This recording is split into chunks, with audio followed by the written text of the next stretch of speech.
Hello बच्चों, good morning मेरे प्यारे बच्चों। मैं आपका मैथ टीचर राकेश सर फिर अपने YouTube channel math technique classes में आपका वेलकम करता हूं। जी हाँ मेरे प्यारे बच्चों, जैसा कि आप जान रहे हो कि भाई हम लोगों का डिफरेंशियल इक्वेशन, जी हाँ प्रीवियस क्लास में हम लोगों ने डिफरेंशियल इक्वेशन से का इंट्रोडक्शन लिया था, परिचय लिया था कि क्या होता है डिफरेंशियल इक्वेशन।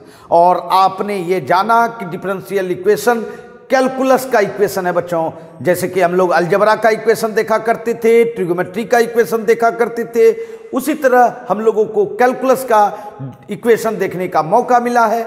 अब उसके बारे में हम लोग जान चुके हैं और आज हम लोगों को ये जानना है कि जब ये इक्वेशन है तो उसका सॉल्यूशन निश्चित होगा, क्योंकि कोई भी इक्वेशन रहता है तो उसका सॉल्यूशन निश्चित होता है। तो निश्चित तौर पर डिफरेंशियल इक्वेशन है तो इसका भी सॉल्यूशन निश्चित होगा। और आज हम लोग उसके सॉल्यूशन का परिचय लेंगे कि क्या होता है सॉल्यूशन, है ना। तो चलिए जल्दी से जुड़ें और फिर अपने पढ़ाई का बिल्कुल आनंद ले बच्चों, है ना। तो चलिए जी हाँ मेरे प्यारे बच्चों, आज का टॉपिक या आज का मकसद सिर्फ ये है हम लोगों को जानना कि सॉल्यूशन कैसा होता है। जी हाँ, solution of differential equation, solution of differential equation, differential equation, यही हम लोग का मकसद है आज का।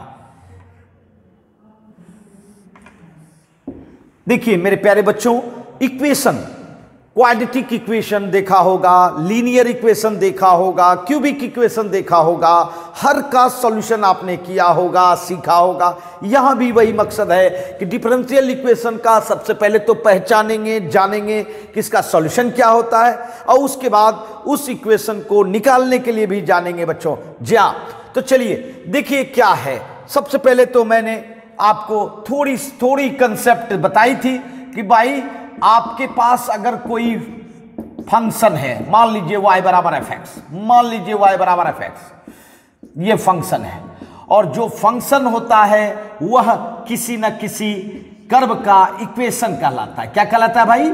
इक्वेशन कहलाता है। इसका मतलब है कि अगर इस फंक्शन का ग्राफ ड्रॉ करेंगे तो वह ग्राफ को ही हम लोग कर्व का नाम देते हैं बच्चों, इसीलिए इक्वेशन ऑफ हम लोग कर्व कह देते हैं बच्चों।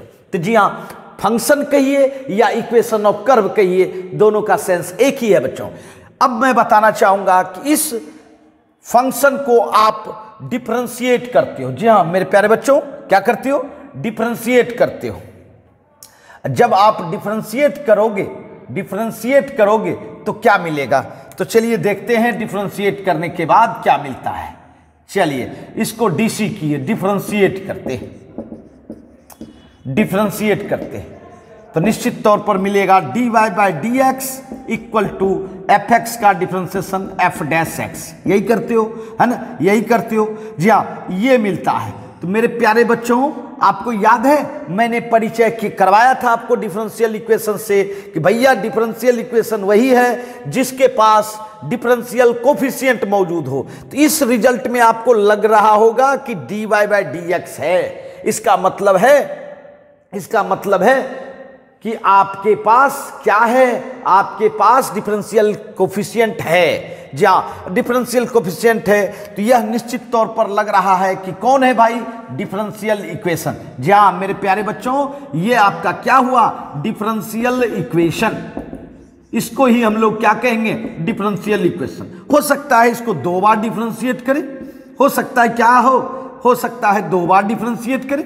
जी हाँ, दो बार डिफरेंशिएट करेंगे एफ डबल डैश एक्स। यह भी एक रिलेशन है और इस रिलेशन में भी डिफरेंशियल कोफिशिएंट है, मतलब d2y बाय dx2 है। तो यह भी आपका क्या हुआ? डिफरेंशियल इक्वेशन हुआ। जी हाँ, इस तरह से बच्चों आप डिफरेंशिएट करते जाओ, आपको डिफरेंशियल इक्वेशन मिलते जाएगा। तो जी हाँ, उसके लिए टर्म एंड कंडीशन है। हर इक्वेशन ऑफ कर्व को हम कितना बार डिफरेंशिएट करें जिससे कि उस कर्व का क्या मिल सके?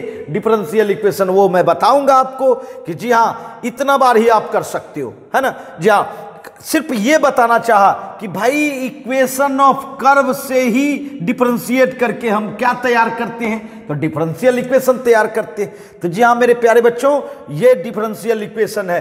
अब जरा गौर कीजिएगा, मैं कहना ये चाहता हूं कि जब आप इक्वेशन ऑफ कर्व से डिफरेंशियल इक्वेशन बनाते हैं तो निश्चित तौर पर इस इक्वेशन ऑफ कर्व को इसमें पुट करेंगे, इस डिफरेंशियल इक्वेशन में पुट करेंगे तो इसको संतुष्ट कर देगा। क्या करेगा बच्चों? संतुष्ट, सेटिस्फाई कर देगा, जैसा कि आप करते थे। अब मान लीजिए एक एग्जांपल देते हैं, आप क्वाड्रेटिक इक्वेशन जानते हो ना, क्वाड्रेटिक इक्वेशन, इसका हम बोलते हैं भाई इसका रूट 1 2 होगा कि नहीं होगा। तो आप क्या करते हो भाई, x के जगह पे 1 रखते हो, 1 स्क्वायर 3 इंटू 1 प्लस 2, ये देखिए 2 प्लस 1 3, 3 माइनस 3 कितना 0, सेटिस्फाई कर गया, मतलब 1 सॉल्यूशन है। 2 रखते हो, 2 square minus 3 into 2 plus 2, 4 plus 2 6, और 6 माइनस 6 कितना 0, ये भी सेटिस्फाई कर गया। तो जी हाँ बच्चों, यहां भी तो वही बात होगी ना, अगर इक्वेशन ऑफ कर्व, ये जो कर्व है इसको अगर इसमें पुट करेंगे तो निश्चित क्या होगा, सेटिस्फाई होगा, और जब सेटिस्फाई होगा मतलब सॉल्यूशन है। तो जी हाँ मेरे प्यारे बच्चों, किसी भी इक्वेशन ऑफ कर्व, कर्व अर्थात फंक्शन भी कह सकते हो भाई, फंक्शन भी, या y बराबर एफ एक्स, y बराबर एफ एक्स, ये अगर सेटिस्फाई कर दे, क्या कर दे, सेटिस्फाई कर दे, सेटिस्फाई कर दे किसको, डिफरेंशियल इक्वेशन को, डिफरेंशियल इक्वेशन को, यहां डिफरेंशियल इक्वेशन को सेटिस्फाई कर दे तो ये आपका क्या कहलाएगा भाई, ये इक्वेशन सॉल्यूशन कहलाएगा। एक ही शब्द में समझना है कि कोई भी इक्वेशन ऑफ कर्व, कोई भी इक्वेशन ऑफ कर्व है ना, किसी भी डिफरेंशियल इक्वेशन को संतुष्ट कर दे, सेटिस्फाई कर दे, वही सॉल्यूशन है। तो मेरे प्यारे बच्चों एक बात याद रखिए, आपकी बहुत सारा इक्वेशन ऑफ कर्व देखा होगा, जैसे स्ट्रेट लाइन, क्या है स्ट्रेट लाइन, स्ट्रेट लाइन का इक्वेशन ऑफ स्ट्रेट लाइन होता था बच्चों, वह किसी न किसी डिफरेंशियल इक्वेशन का क्या है, सॉल्यूशन है, किसी न किसी डिफरेंशियल इक्वेशन का क्या सॉल्यूशन है। अच्छा अब बताते हैं बच्चों, जैसे कि आपने ये देखिए y बराबर mx प्लस सी, ये स्ट्रेट लाइन है, स्ट्रेट लाइन है, तो यह किसी न किसी डिफरेंशियल इक्वेशन का क्या है, सॉल्यूशन है। अब देखिए आपको याद होगा सर्किल, आप जानते होंगे X square plus Y square बराबर आर स्क्वायर, ये सर्किल का इक्वेशन, ये क्या है, इक्वेशन ऑफ कर्व, क्या है, equation of curve, that means function. अब जानिए ये किसी न किसी, अब मैं ये नहीं कह सकता किसका है, ये तो जांचना होगा, वे पता लगाना होगा। तो जी हाँ, ये जो इक्वेशन ऑफ कर्व है किसी न किसी डिफरेंशियल इक्वेशन का सॉल्यूशन है, जो इसको ये सेटिस्फाई कर देगा, जिस डिफरेंशियल इक्वेशन को क्या करे, सेटिस्फाई कर दे। जी हाँ मेरे प्यारे बच्चों, याद करो पाराबोला का इक्वेशन, जी हाँ पाराबोला का इक्वेशन, ये देखिए y स्क्वायर बराबर 4x, y square equal to 4x, ये क्या है, इक्वेशन ऑफ कर्व है, ये इक्वेशन ऑफ कर्व है। और यह इक्वेशन ऑफ कर्व किसी न किसी, जी हाँ जिसको करे डिफरेंशियल इक्वेशन को संतुष्ट कर देगा, वह उसका ये सॉल्यूशन कहलाएगा। तो जी हाँ किसी न किसी को जरूर संतुष्ट करेगा, है ना, जिसको करे, और वही तो पता लगाना है किसको किसको करता है बच्चों, है ना। अभी सिर्फ समझ रहे हैं कि किसको हम सॉल्यूशन कह सकते हैं। तो जी हाँ मेरे प्यारे बच्चों, आपने इलिप्स देखा होगा, X square by A square plus Y square by B square बराबर 1, ये इलिप्स का इक्वेशन है, पता है ना, ये कौन है, इलिप्स का इक्वेशन, इलिप्स है ना, जी हाँ इलिप्स का इक्वेशन, ये भी क्या हुआ, इक्वेशन ऑफ कर्व। यह किसी न किसी डिफरेंशियल इक्वेशन को संतुष्ट जरूर करेगा, किसी न किसी डिफरेंशियल इक्वेशन को जरूर संतुष्ट करेगा, तो निश्चित ये भी सॉल्यूशन है, यह भी सॉल्यूशन है। तो जी हाँ हाइपरबोला देखा होगा, X square by A square minus Y square by B square बराबर 1, ये हाइपरबोला का इक्वेशन है भाई, हाइपरबोला का। जी हाँ यह भी किसी न किसी डिफरेंशियल इक्वेशन को संतुष्ट करेगा, और जिसको संतुष्ट करेगा उसका ये सॉल्यूशन होगा। समझ रहे मेरी बात? जी हाँ मेरे प्यारे बच्चों, सॉल्यूशन वही होता है, सॉल्यूशन वही होता है जो अपने इक्वेशन को क्या करे, संतुष्ट कर दे, सेटिस्फाई कर दे। जी हाँ तभी वह सॉल्यूशन होगा, अदरवाइज सॉल्यूशन नहीं होगा। तो जी हाँ बच्चों, आपने अलजेब्रा में पढ़ा होगा, ट्रिगोमेट्री में पढ़ा होगा, या कहीं भी इक्वेशन को आपने पढ़ा होगा, तो यह निश्चित तौर पर होता है कि भाई उसका सॉल्यूशन उसके इक्वेशन को क्या करता है, सेटिस्फाई करता है। तो यहां भी हमको वही करना है भाई, कि सॉल्यूशन तभी हो सकता है जब सेटिस्फाई करे किसको, डिफरेंशियल इक्वेशन को। और यहां सॉल्यूशन किस रूप में आता है भाई?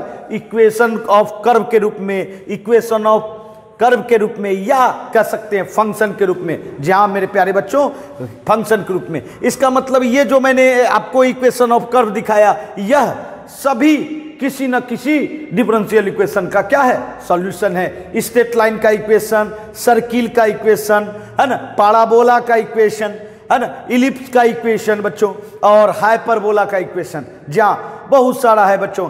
तो जो भी आपका इक्वेशन ऑफ कर्व है बच्चों, जो भी आपका फंक्शन है, वह किसी न किसी डिफरेंशियल इक्वेशन का सॉल्यूशन है ना। तो समझ गए बच्चों? जल्दी से इसको नोट करें, और तब मैं आपको एग्जाम्पल से सेटिस्फाई करके दिखाता हूं कि देखिए ऐसा इक्वेशन इस डिफरेंशियल इक्वेशन को सेटिस्फाई करता है। इससे वेरीफाई आप कर सकते हैं, इससे पता लगा सकते हैं। तो चलिए नोट कर लें।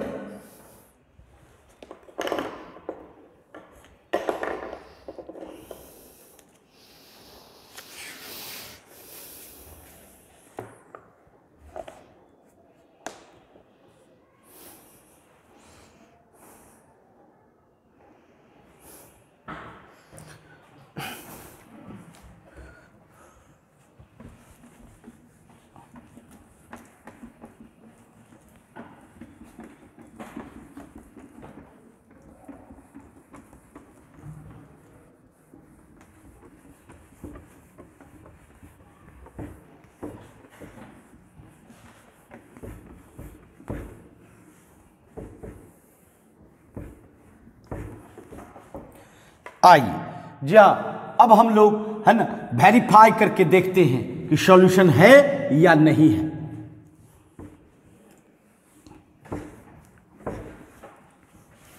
आइए देखिए मेरे प्यारे बच्चों, मैं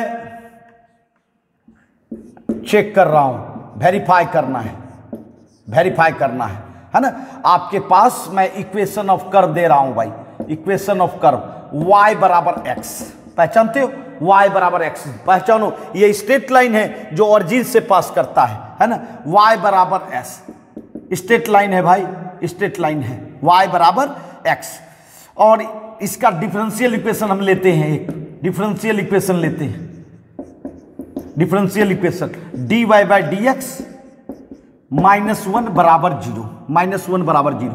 ये देखिए मैंने लिया है ना, ये इक्वेशन ऑफ कर्व लिया और ये डिफरेंशियल इक्वेशन लिया।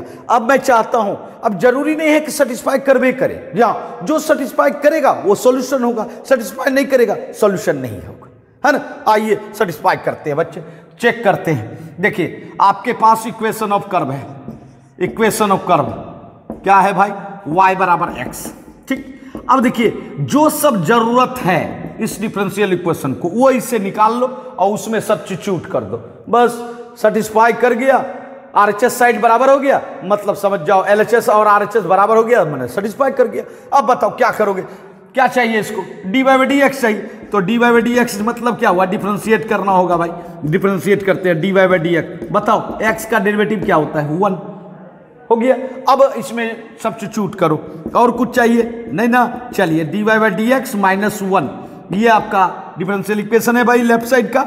dy बाई डी एक्स का मान क्या निकला आपका? 1 -1 कितना? 0। क्या लगता है सेटिस्फाई कर गया? हाँ भाई सेटिस्फाई तो कर गया, क्योंकि RHS साइड क्या है आपका? 0 है, तो RHS साइड 0 है। LHS आपने रखा और RHS आ गया, इसका मतलब है सेटिस्फाई कर गया। और सब सेटिस्फाई कर गया तो आप कह सकते हो भाई कि हमारा जो y बराबर x इक्वेशन है स्ट्रेट लाइन का, यह सॉल्यूशन है किसका? इस डिफरेंशियल इक्वेशन का। जहां इस डिफरेंशियल इक्वेशन का dy बाई डी एक्स -1 बराबर 0। बोलिए जो जो जरूरत हो उस वह इक्वेशन ऑफ कर्व से निकाल लो और उसमें सब्स्टिट्यूट करके पता लगा लो। यही हुआ जांच करने का तरीका कि भाई सॉल्यूशन है या नहीं है। अगर सेटिस्फाई किया सॉल्यूशन है, सेटिस्फाई नहीं करेगा सॉल्यूशन नहीं है ना। चलिए फिर एग्जांपल देते हैं, जल्दी से नोट करें।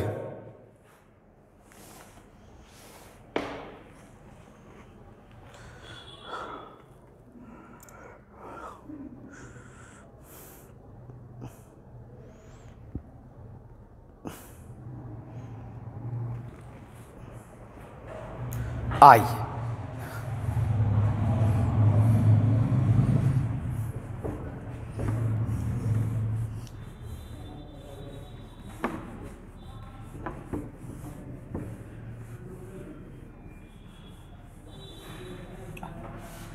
देखिए फिर मैं ले रहा हूं, जी हाँ, फिर मैं ले रहा हूं आपके सामने, ये देखिए equation of curve, equation of curve y equal to a cos x plus b sin x, a cos x plus b sin x, और डिफरेंशियल इक्वेशन ले रहा हूं d2y बाई dx2 और plus y equal to zero, equal to zero.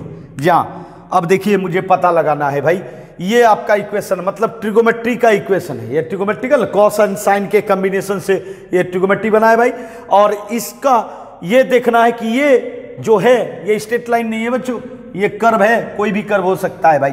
अब ये देखना है कि ये जो कर्व है क्या इसको डिफरेंशियल इक्वेशन को संतुष्ट कर रहा है, और कर रहा है तो सॉल्यूशन है, नहीं करेगा सॉल्यूशन नहीं है। और अब सॉल्यूशन करने का तो आपको हमने टेक्निक बताया था, चलिए बनाते हैं। क्या करना है भाई, क्या करना है, तो सबसे पहले आप इक्वेशन ऑफ कर्व से वो सब चीज निकालना है जो आपको जरूरत है, और जो जरूरत नहीं है वो नहीं निकालने की जरूरत है भाई।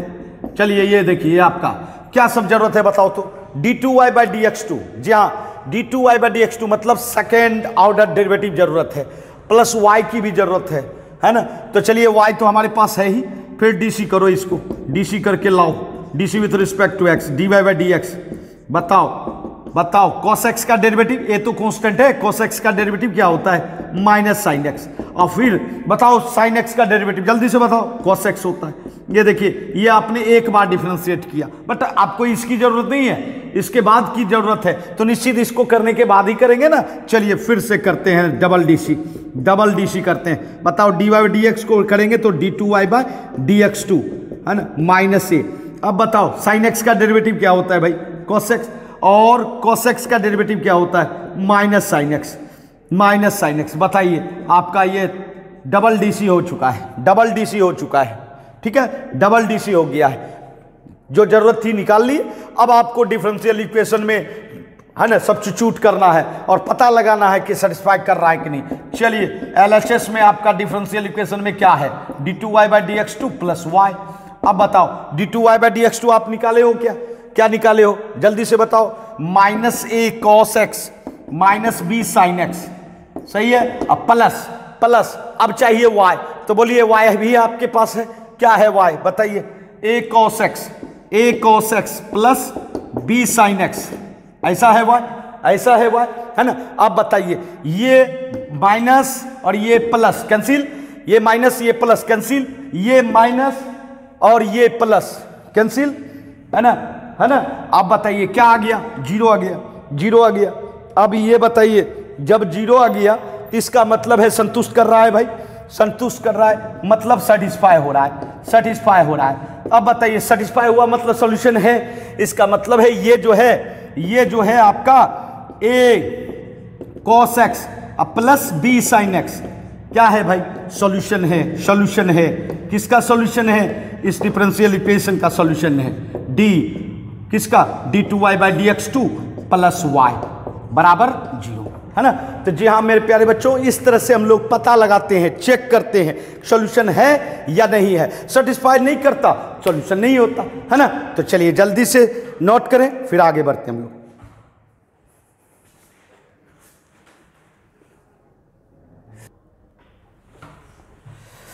हाँ तो बच्चों ये हम लोगों ने वेरीफाई कर लिया है ना। तो जी हाँ, जो इक्वेशन सेटिस्फाई करेगा वही सॉल्यूशन है, जो सेटिस्फाई नहीं करेगा वो सॉल्यूशन नहीं है।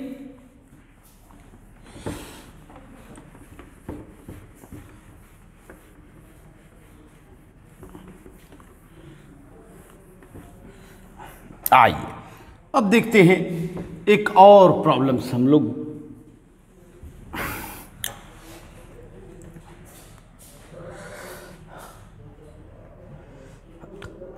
देखिए इक्वेशन ऑफ कर्व है y equal to X sine X, y equal to X sine X, है ना।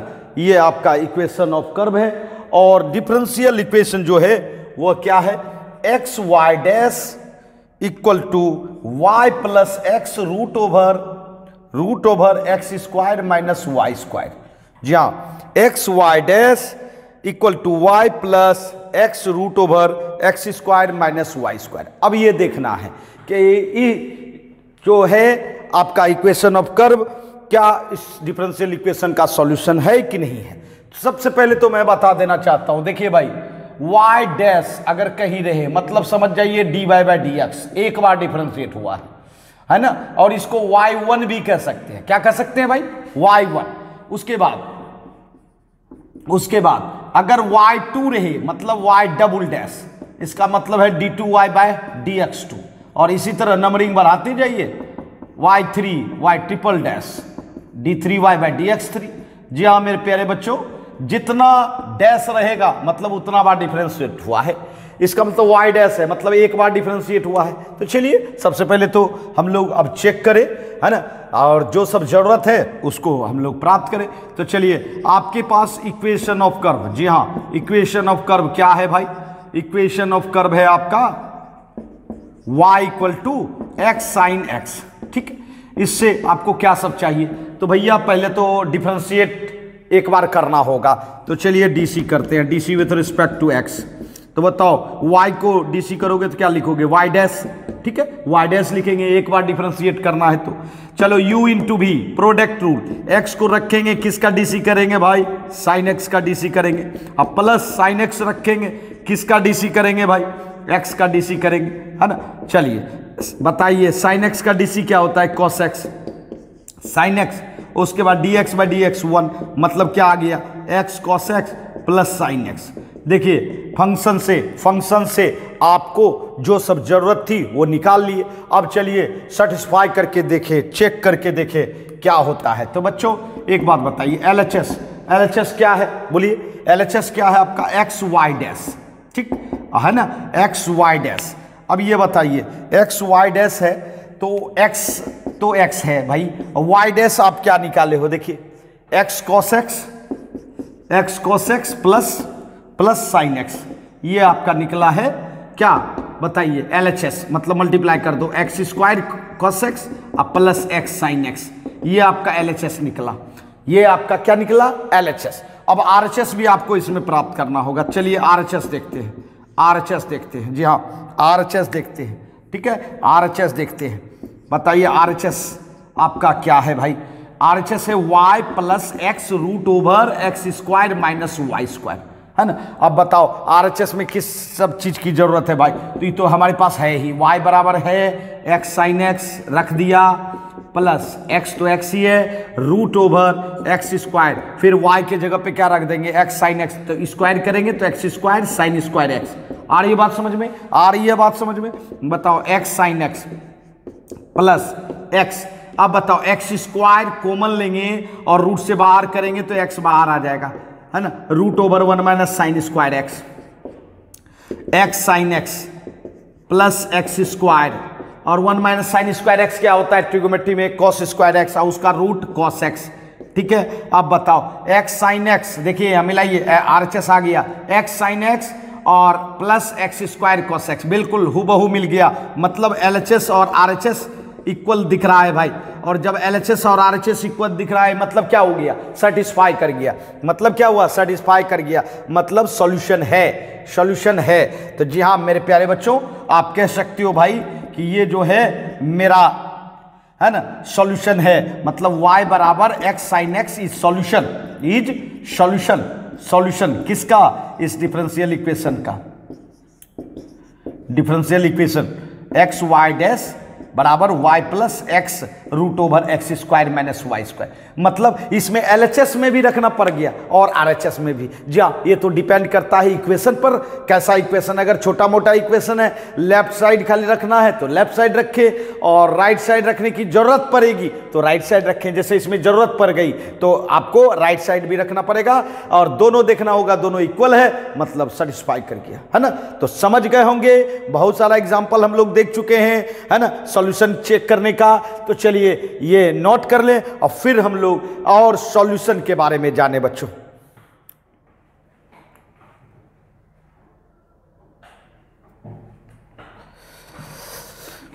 आइए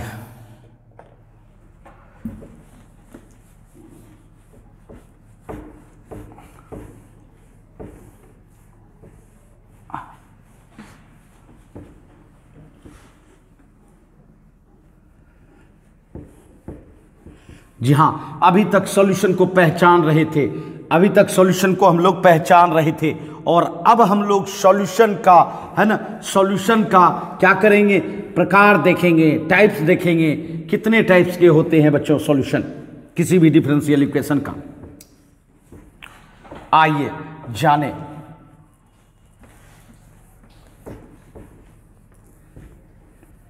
देखिए मेरे प्यारे बच्चों, जी हाँ, अभी तक हम लोग सॉल्यूशन समझ रहे थे, सॉल्यूशन क्या होता है। तो जी हाँ, आपने क्या समझा, सॉल्यूशन किसी भी इक्वेशन ऑफ कर्व को ही सॉल्यूशन कहते हैं, किसी भी इक्वेशन ऑफ कर्व अर्थात फंक्शन को सॉल्यूशन कहते हैं, है ना। बट अब हम लोग ये जानने का प्रयास करते हैं कि वह किस तरह का मिल सकता है। जी हाँ, अर्थात यहां मैं लिख दूं इक्वेशन ऑफ कर्व। जी हाँ मेरे प्यारे बच्चों, इक्वेशन ऑफ कर्व जो है वह दो तरह का मिलता है। तो दो तरह का मिलेगा तो निश्चित दो तरह का सॉल्यूशन होगा। तो जी हाँ बच्चों, दो तरह का सॉल्यूशन होगा। कौन सा सॉल्यूशन भाई? एक का नाम होता है बच्चों, एक का नाम होता है पार्टिकुलर सॉल्यूशन। क्या कहते हैं भाई? Particular solution. डिफरेंशियल इक्वेशन का एक सॉल्यूशन का नाम पार्टिकुलर सॉल्यूशन, जी हां, और दूसरे सॉल्यूशन का नाम जनरल सॉल्यूशन। जी हां, जनरल सॉल्यूशन। जनरल माने क्या होता है भाई? सामान्य हल। जी हां, दो तरह का सॉल्यूशन होता है बच्चों, है ना। और मैं ये भी बता दूं, ये भी राज बता दूं, पार्टिकुलर सॉल्यूशन जो है इन्वॉल्व रहता है किसमें? General solution. Particular solution involve रहता है जनरल सॉल्यूशन में। कैसे रहता है वो भी जानिएगा। जी हाँ, वो भी जानिएगा। तो इसका मतलब है इक्वेशन ऑफ कर्व जो है वह दो तरह का हमारे सामने आता है, इसीलिए दो सॉल्यूशन मिला बच्चों। जा तो क्या समझ, देखिए मेरे प्यारे बच्चों, ऐसा इक्वेशन ऑफ कर्व जिसमें सिर्फ और सिर्फ एक कर्व को शो करे, only one curve, only one curve, मतलब केवल एक कर्व।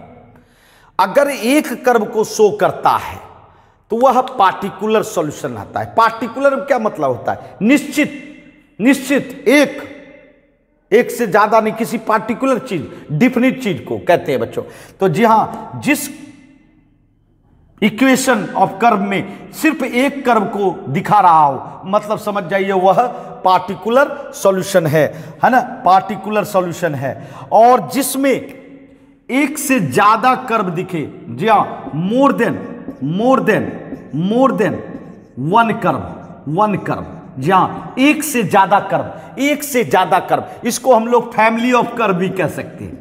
फैमिली, जी हाँ, फैमिली ऑफ कर्व, मतलब जब एक से ज्यादा कर्व होता है तो उसको फैमिली कहा जाता है, क्योंकि उसमें एक से ज्यादा है भाई, है ना। एक मेंबर पार्टिकुलर मेंबर हो गया, एक मेंबर क्या हो गया भाई? पार्टिकुलर मेंबर, है ना। कहीं भी देखते होंगे, कहीं भी फैमिली में देखते होंगे कि एक से ज्यादा मेंबर जैसे आ जाता है उसको हम लोग फैमिली कहने लगते हैं, और जहां सिंगल, है ना, एक रहता है उसको पार्टिकुलर पर्सन कहते हैं, है ना। तो वही चीज यहां भी है कि अगर एक कर्व को शो करता है, ओनली वन कर्व को, तो वह पार्टिकुलर सॉल्यूशन है, और जब मोर देन वन कर्व को शो करता है तो फैमिली ऑफ कर्व। जहां दो तरह का आपको कर्व मिलता है बच्चों, कर्व का इक्वेशन मिलता है।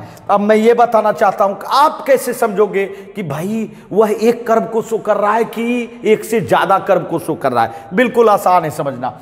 अगर किसी इक्वेशन में, ये देखिए इक्वेशन है ना, किसी इक्वेशन में, है ना, कोई भी आर्बिट्री कांस्टेंट नहीं हो। आर्बिट्री कांस्टेंट जानते हो? दो तरह का कांस्टेंट होता है भाई, एक सिंपल कांस्टेंट जो डिफिनिट होता है, और एक आर्बिट्री कांस्टेंट। जान लीजिए, एक आर्बिट्री कांस्टेंट, जहां मेरे प्यारे बच्चों कांस्टेंट दो तरह का मिलता है ना, दो तरह का, एक आर्बिट्री कांस्टेंट, एक सिंपल कांस्टेंट, ये डिफिनिट कांस्टेंट होता है। देखिए बच्चों, आर्बिट्री कांस्टेंट उसको कहा जाता है जो वेरिएबल का काम करता है। वेरिएबल, जी हां, अर्थात कांस्टेंट तो है बट वेरिएबल के रूप में होता है। इसीलिए बच्चों इसको अल्फाबेट लेटर से देते हैं, क्योंकि अल्फाबेट लेटर ऐसा होता है जिसका वैल्यू पता नहीं है, जिसका वैल्यू अननोन रहता है। ये देखिए, इसका वैल्यू क्या होता है? अननोन होता है, अननोन। क्या आपको पता है ए का क्या रिजल्ट है? ए का क्या मैग्नीट्यूड हो सकता है? बिल्कुल नहीं। बी का क्या मैग्नीट्यूड हो सकता है? नहीं। सी का क्या मैग्नीट्यूड हो सकता है? नहीं, लेकिन ये पता है कि ये फिक्स चीज को दिखा रहा है, एक डिफिनिट चीज को दिखा रहा है ना। इसलिए यह आर्बिट्री कांस्टेंट है, वेरिएबल का काम करता है ना। वेरिएबल इसलिए बोल दिए क्योंकि अननोन है, इसका वैल्यू पता नहीं है, इसलिए वेरिएबल हम लोग कह देते हैं ना।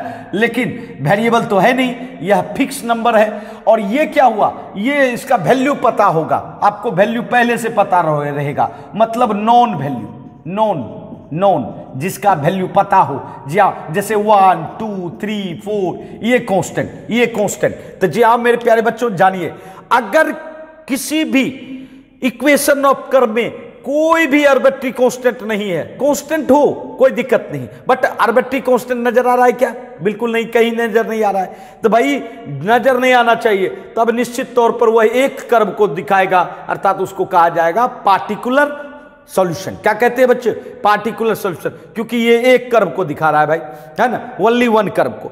और जानते हैं, और इसमें क्या देखेंगे, आर्बिट्री कांस्टेंट y बराबर f ax प्लस b। अब बताओ, यहां देखिए कितने आर्बिट्री कांस्टेंट, ये देखिए ये दोनों आर्बिट्री कांस्टेंट है, बस एकदम सिंपल पहचान है, आर्बिट्री कांस्टेंट है भाई।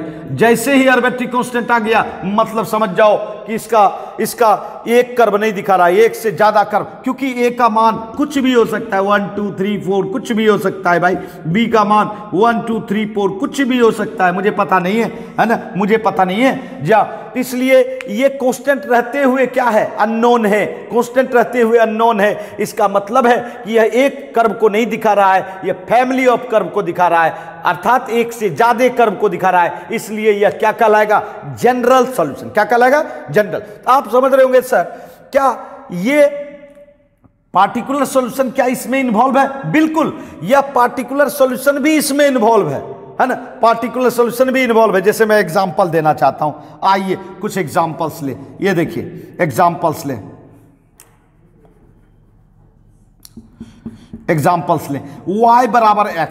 y बराबर x, पहचानते हो, बिल्कुल पहचानते होगे। ये स्ट्रेट लाइन है और ऑरिजिन से पास करने वाला। कौन सा स्ट्रेट लाइन है भाई? ऑरिजिन से पास करने वाला। और मैं आपको बता दूं, आपको पता है यहां जो है, यहां x के आगे जो रहता है वह m कहलाता है, स्लोप कहलाता है। स्ट्रेट लाइन का क्या कहलाता है भाई? स्लोप, जो कि 1 है। और 1 का मतलब है tan 45 डिग्री, tan 45 का मान 1 है। इसका मतलब है यह स्ट्रेट लाइन ऑरिजिन से पास कर रहा है और कितना डिग्री बना रहा है भाई? 45 डिग्री। तो चलिए हम लोग 45 बनाते हैं। ये बताओ तुम लोग कि अगर हम कोई स्ट्रेट लाइन ऑरिजिन से पास करवाएंगे और वह 45 डिग्री बनाते हुए निकल रहा है, क्या दूसरा भी ऐसा कोई स्ट्रेट लाइन है जो बना पाएगा? नहीं बच्चों, नहीं, वह सिर्फ एक है। इसीलिए y बराबर x क्या हुआ? पार्टिकुलर सॉल्यूशन हुआ। क्या हुआ बच्चों? पार्टिकुलर सॉल्यूशन हुआ, है ना। जी हाँ, पार्टिकुलर सॉल्यूशन हुआ। अब देखिए इसी के अगेंस्ट में मैं बना रहा हूं। जी हाँ, इसी के अगेंस्ट में देखिए एक एग्जांपल ले रहा हूं। आइए देखते हैं। ये एग्जांपल ले रहा हूं भाई, एग्जाम्पल y बराबर mx। जहां आपको नजर आ रहा है इस इक्वेशन में आर्बिट्री कांस्टेंट कोई है? जल्दी से बताओ। बिल्कुल दिख रहा होगा, m क्या है? मैंने क्या बोला था? अल्फाबेट लेटर का जो भी है वह आर्बिट्री कांस्टेंट दिखाता है बच्चों, x y एंड z को छोड़ के, क्योंकि x y z तो वेरिएबल रूप दिखाता है भाई, है ना। जी हाँ, ये देखिए ये कांस्टेंट है m, आर्बिट्री कांस्टेंट, है ना। अब बताओ, इसका मान तो कुछ भी हो सकता है, 1 2 3 4 कुछ भी, अर्थात यही tan थीटा है भाई। अब बताओ क्या डिफिनिट रहा? कौन एंगल है, लेकिन यह डिफिनिट जरूर है कि यह स्ट्रेट लाइन है। यह क्या है? स्ट्रेट लाइन है। लेकिन यह स्ट्रेट लाइन किससे पास करेगा? ऑरिजिन से। ये कंफर्म है, क्योंकि ऑरिजिन से स्ट्रेट लाइन पास करने वाला होता है भाई। अर्थात आपको पता है y बराबर mx प्लस c, ये स्ट्रेट लाइन है। और अगर c 0 हो जाए तो निश्चित यह किससे पास करता है भाई? ऑरिजिन से पास करता है, पासिंग ओरिजिन। जी हाँ मेरे प्यारे बच्चों, y बराबर x ऑरिजिन से पास करता है, y बराबर 2x ऑरिजिन से पास करता है, y बराबर 3x ऑरिजिन से पास करता है। तो मेरे प्यारे बच्चों, ऑरिजिन से पास करता है, लेकिन क्या एंगल होगा? कोई डिफिनिट है? कुछ भी हो सकता है, बस ऑरिजिन से पास करवाना। ये देखिए एक स्ट्रेट लाइन गया, ये देखिए दूसरा स्ट्रेट लाइन गया, ये देखिए तीसरा स्ट्रेट लाइन गया, ये देखिए चौथा स्ट्रेट लाइन गया, ये देखिए पांचवा स्ट्रेट लाइन गया। अब बोलिए अनगिनत, अनगिनत जिसकी गिनती नहीं कर सकते आप, जिसकी गिनती नहीं कर सकते हैं, ये पूरा जितना भी स्ट्रेट लाइन और जिनसे पास करने वाला, मतलब इनफाइनाइट स्ट्रेट लाइन, क्योंकि m का वैल्यू तो अनगिनत होगा ना, तो ये सभी को दिखाता है y बराबर mx। अब ये बताइए क्या ये एक कर्व को दिखाया कि इनफाइनाइट स्ट्रेट लाइन को दिखाया? बताओ, एक स्ट्रेट लाइन को दिखाया कि इनफाइनाइट? जल्दी से बताओ। इनफाइनाइट दिखाया, तो निश्चित तौर पर यह एक कर्व का नहीं है, एक स्ट्रेट लाइन का नहीं है, यह फैमिली ऑफ स्ट्रेट लाइन का है। क्या है? Family of straight line. तो निश्चित यह क्या कहलाएगा? General solution. तो जी हाँ मेरे प्यारे बच्चों, अगर m का मान 1 हो जाए तो y बराबर x, ये देखिए, अर्थात इसी में, इसमें ये भी इन्वॉल्व है। तो जी हाँ मेरे प्यारे बच्चों, जनरल इक्वेशन में ही कौन इन्वॉल्व रहता है? पार्टिकुलर सॉल्यूशन इन्वॉल्व रहता है ना, उसमें ही इन्वॉल्व रहता है बच्चों, है ना। तो समझ गए होंगे दोनों में क्या अंतर है। पार्टिकुलर सॉल्यूशन एक कर्व को दिखाता है और general solution family of curve को दिखाता है ना। तो चलिए और एग्जांपल लेंगे, जल्दी से नोट करें आप।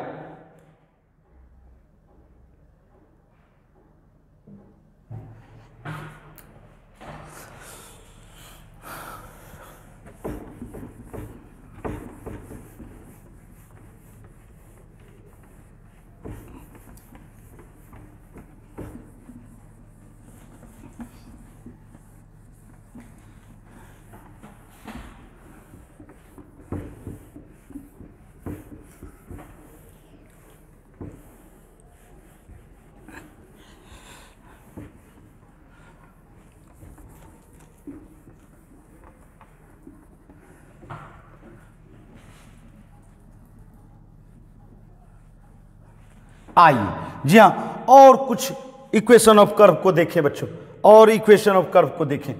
देखिए बच्चों, X square plus Y square बराबर 4 है ना, और इसमें लेते हैं बच्चों, इसमें लेते हैं X square plus Y square बराबर आर स्क्वायर।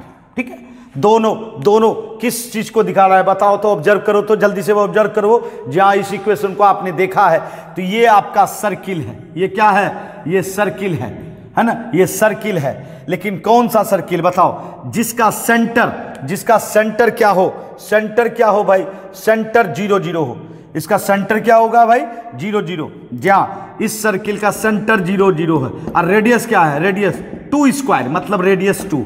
तो जी हाँ मेरे यार, अगर आप सर्किल ड्रॉ करोगे,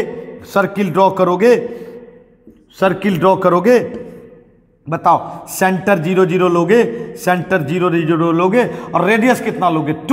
2 यूनिट लेके चारों एक्सिस पर घुमा दोगे तो ये आपका सर्किल हुआ, ये 2 यूनिट है। तो बताओ इससे ज्यादा भी सर्किल हो सकता है इसमें? नहीं, जिसका सेंटर 0 0 रेडियस तो फिक्स है भाई, 2 है। इसका मतलब एक सर्किल दिखा रहा है, एक सर्किल, ओनली वन सर्किल। इसका मतलब है ओनली वन सर्किल दिखा रहा है, मतलब ये कौन है? Particular solution. अब यहां आ जाओ, सेंटर भाई साहब 0 0, सेंटर 0 0 और रेडियस क्या है?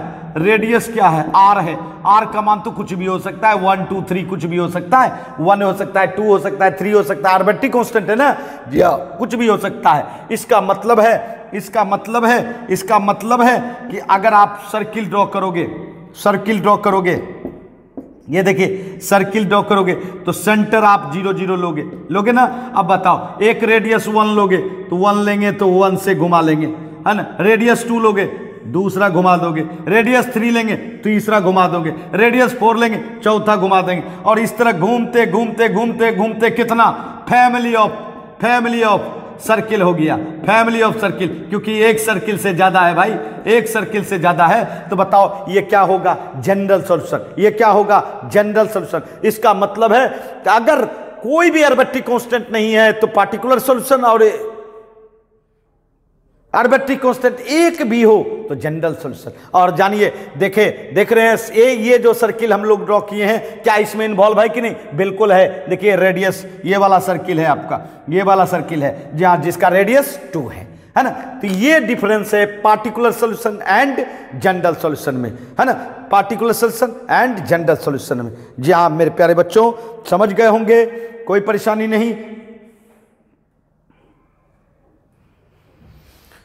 आइए आइए एक और कर्व को देखें बच्चों, एक और कर्व को देखें, एक और कर्व को देखें।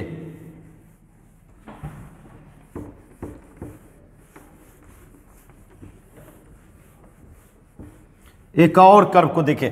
जहां मेरे प्यारे बच्चों एक और कर्व को देखें, एक और कर्व को देखें।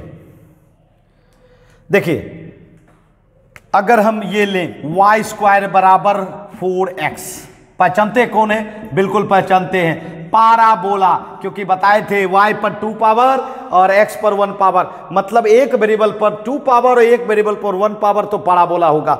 लेकिन पाराबोला तो है और इसका फोकस, जी हाँ इसका फोकस क्या है भाई? फोकस बताइए, फोकस क्या है? क्या होता है? 4ax है ना, 4ax ये होता है ना। तो चलिए फोकस क्या है भाई? देखिए तो फोकस आपका a बराबर 1 0, फोकस कितना है भाई? 1 0 है ना, फोकस कितना है? 1 0, ठीक है। अब बताइए इसका अगर ड्रॉ करेंगे 1 0 फोकस लेते हुए ड्रॉ करेंगे, बताइए क्या होगा? ये देखिए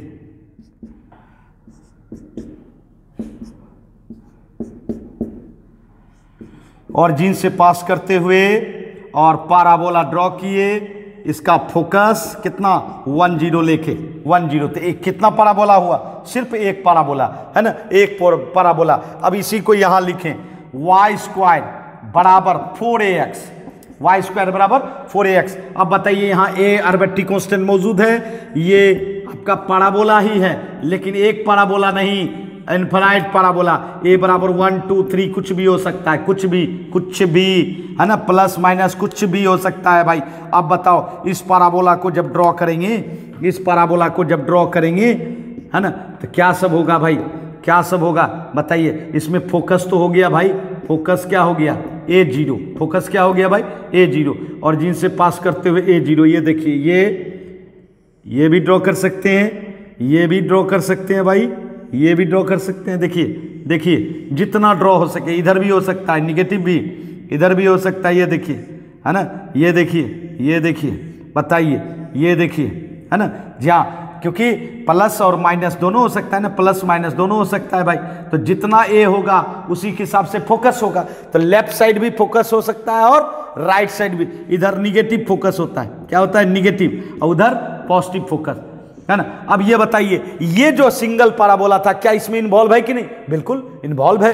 तो जी हाँ मेरे प्यारे बच्चों यह सिर्फ एक पाराबोला को दिखा रहा है, इसीलिए पार्टिकुलर सॉल्यूशन, और ये फैमिली ऑफ पाराबोला को दिखा रहा है, इसका मतलब जनरल सॉल्यूशन है ना। तो बिल्कुल क्लियर कंसेप्ट कर दिया बच्चों। जी हाँ, सॉल्यूशन किसको कहते हैं डिफरेंशियल इक्वेशन का, और साथ साथ उस सॉल्यूशन को कितने पार्ट में डिस्ट्रीब्यूट कर सकते हैं, और कैसे पहचान सकते हैं कि भाई पार्टिकुलर सॉल्यूशन है या जनरल सॉल्यूशन है ना। तो चलिए जल्दी से नोट करें, और फिर मैं आपको एक एमसीक्यू दूंगा और उसका जवाब आप अपने चैट बॉक्स में डालेंगे बच्चों, है ना। तो चलिए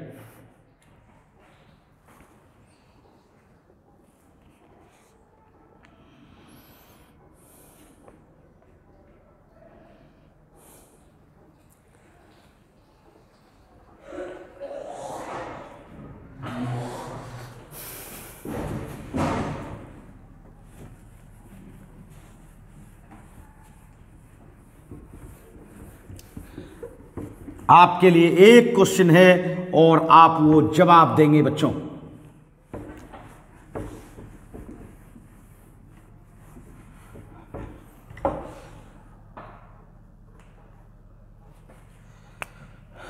जी हाँ, ये देखिए आपके लिए HW है, number of arbitrary constant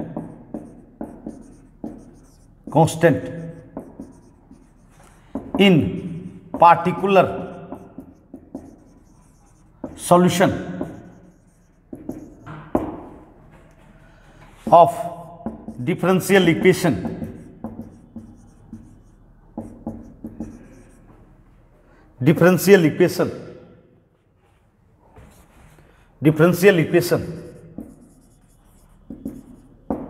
of fourth order. Differential equation of fourth order. जी हाँ, फोर्थ ऑर्डर का डिफरेंशियल इक्वेशन है। बताइए इसमें कितना आर्बिट्ररी कांस्टेंट रहेगा इसके पार्टिकुलर सॉल्यूशन में। पहला 3, दूसरा 2, तीसरा 1 और चौथा 0। जी हाँ, जवाब देंगे अपना और सही जवाब। जी हाँ, सही जवाब देना है बच्चों, सही जवाब देना है, बिल्कुल सही जवाब। और तब मैं समझूंगा कि आपको बिल्कुल क्लियर कंसेप्ट है बच्चों, किसका, सॉल्यूशन का, और किसके लिए, डिफरेंशियल इक्वेशन के लिए। जी हाँ, डिफरेंशियल इक्वेशन के लिए क्लियर कंसेप्ट है सॉल्यूशन का बच्चों, है ना। तो चलिए फिर मिलते हैं हम लोग नए क्लास में नए जज्बे के साथ, इसी टॉपिक के साथ। जी हाँ, इसी टॉपिक के साथ। बाय बच्चों।